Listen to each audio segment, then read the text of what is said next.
All right, welcome back to Two Stupid Guys Trade Stocks. I'm Vinny, I'm Dylan. and today we're going to talk about, there's been a recent kind of sell-off in the tech bubble. We're recording this on March 6th, 2021, and I wanted to do like a little bit of a discounted cash flow comparison of a couple of the major tech stocks. Looking for, kind of basically where they are relative to what their discounted cash flow pricing would suggest that they should trade at. You familiar with like discounted cash flow pricing at all, Dylan? Yeah, I mean, it doesn't really come up in my swing trade a lot, stuff No. kind of. But I mean, I'm assuming if it's discounted cash flow, when you have these companies that are selling at like really high P's, they're going to be negative. Okay, to a certain degree, yes. Basically, discounted cash flow at its very core, the idea is that the company is worth today a portion of its future earnings discounted at the proper rate. Right. Yeah. Makes sense. Exactly, right? Like, $100 today versus $100 10 years from now are not equal. And like discounted cash flow allows you to adjust for that and determine a price today that would be appropriate for what the company will earn 10 years from now. Got it. All right. So so the three companies I picked are Apple, Amazon, and AMD. The reason why I kind of picked these three is, first of all, I'm currently an Apple shareholder. Amazon is something I've been looking to get into for quite a long time. And AMD is a company I've owned before in the past, and Dylan's going to kind of talk about it from a swing trader perspective. But I want to compare them based on their discounted cash flow pricing and see where they stand at this point right now. So like I was explaining earlier, discounted cash flow basically is taking all the future earnings of the company and finding an appropriate discount rate and determining back today what that's worth, right? Because the number of dollars the company makes 10 years from now, although they will be higher, that's so far off in the future that they have a kind of a less impactful movement upon the current price than the dollars that the company will make next year, right? This is the formula. It gets pretty fancy. Depends on what you. Whoa. It looks fancy. It looks intimidating, but it's actually pretty simple, I should say. Each one of these cash flow up top here is just each a year. And then basically you can do this out as far as you want in the future. The real question that kind of comes up is, what do you use for your discount rate? So, people talk about what's considered a risk-free rate. So if you will, some people will use the 10-year bond rate for the discount rate. Some people will use like a S&P 500 index approximate return, which is about 10% per year. That's typically what I do. Yeah, that's the best one. Yeah, it really depends on what you choose to use for a discount rate. So, this is the Triple Q. For those of you who are not aware, this is a ETF, exchange traded fund that tracks the NASDAQ 100. As you can kind of see up towards the top here, we had a decent sell-off over the last month or so, in case you're not aware. We are so spoiled. I know, right? That it's like, man, this last week felt horrible. Look at that year. It's fantastic. Yeah, exactly.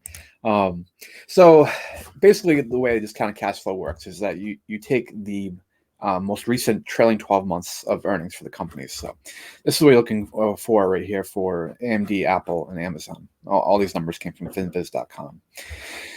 And then, part of the company valuation really is it's going to grow, right? Like, you don't get into this company because you don't expect it to grow. You expect the company to do well, continue doing what it's doing. So this is the 5-year anticipated growth rates for all three companies right now. As you can see, Amazon has the highest number there. This is actually even less than what they did last year. But as companies grow larger and larger, it becomes harder and harder for them to continue growing at a high rate, right? It's like, the asymptotically approaching like an axis on a graph. As you get closer and closer, the actual change in each like unit time becomes smaller and smaller. I'm kind of surprised at AMD's 5-year growth rate, because they were at like $2 a share in 2015. This is the predicted 5-year growth rate. Oh, that makes more sense. Yeah. Okay. So, and then I have that for, like I said, the second half of the from years 5 to 10, basically. So, my thought process there is, like I said, as you grow larger and larger, the company becomes harder and harder for it to continue growing at that rate. So, rates do slow down over time for as far as growth. So using these numbers right here, this is what I calculated using the discounted cash flow calculator from omnicalculator.com there, and compared that to the current per share price for all three of these stocks. So if you're simply using a discounted cash flow calculator based on projected earnings currently and a 10% discount rate, all of these companies are still relatively overpriced compared to that. The worst of which is Apple. um, That's actually and kind of shocking to me. yeah, I mean, yeah, there are many factors that aren't really taken into account when you do this discounted cash flow pricing. Yeah. They don't really give an advantage to the competitive moat of these companies. That we all know Apple and AMD and Amazon are really pushing the envelope of their respective industries. Right. And Apple Yeah, has the chip coming out. yeah, Not exactly. not soon, but Yeah, and then potential Apple car. There's a lot there, and the Apple brand name itself is quite valuable. People know it and respect it worldwide.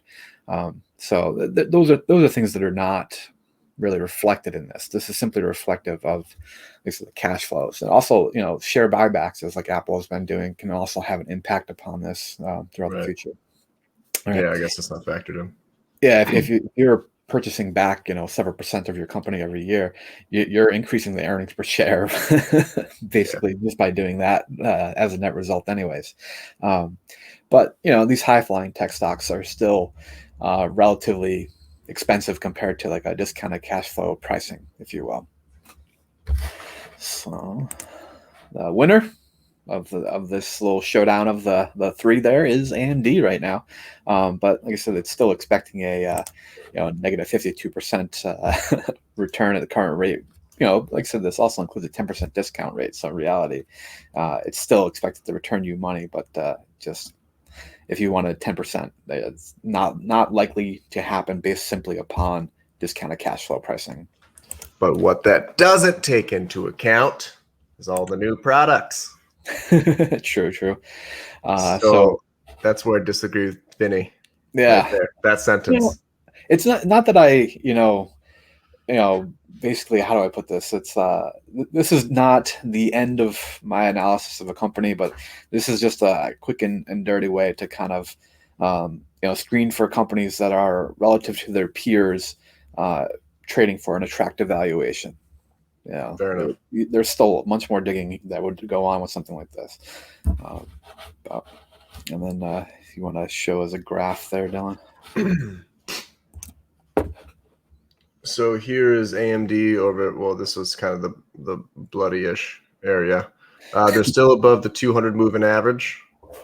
It did drop down to 74, and they have pretty solid support. They hit 74 multiple times. Wow, a lot of times actually. This number here. So it is very strong support, and they did recover over the 200 moving average. They do have a lot of fundamental things going for them.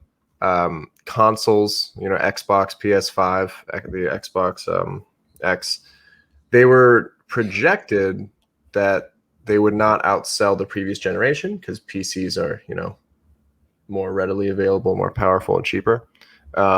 However, Xbox, I still can't buy one. They're completely sold out. PS5s are on par with what they were doing the last generation, and both those consoles use AMD CPUs and AMD GPUs.